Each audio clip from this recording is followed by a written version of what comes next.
লক্ষ্মীপুর জেলার শান্ত সবুজ পরিবেশে ঘেরা লুধুয়া এলাকায় গড়ে উঠেছে দ্বীনি শিক্ষার এক আলোকিত প্রতিষ্ঠান মাদ্রাসা ইশাতুল উলুম।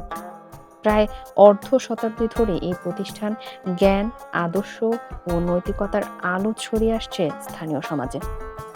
১৯৭৫ সালে প্রখ্যাত আলেম মাওলানা মোহাম্মদুল্লাহ হাফিজি হুজুরের হাত ধরে প্রতিষ্ঠিত হয় এই মাদ্রাসাটি।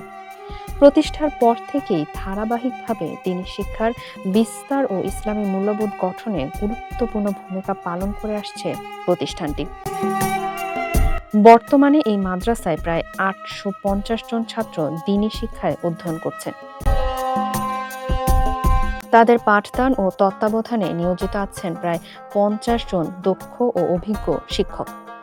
কুরআন, হাদিস, ফিকহ এবং আরবি ভাষা সহ বিভিন্ন ইসলামী বিষয়ে নিয়মিত পাঠদান করা হয় এখানে।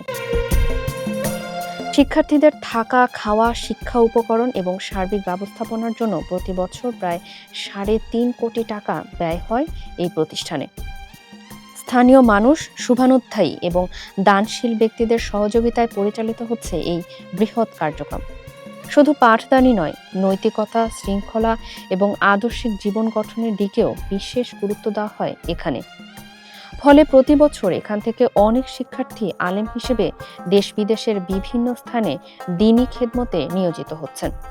স্থানীয়দের মতে মাদ্রাসা ইশাতুল উলুম শুধু একটি শিক্ষা প্রতিষ্ঠান নয়, এটি এলাকার ধর্মীয় ও সামাজিক সচেতনতার একটি গুরুত্বপূর্ণ কেন্দ্র।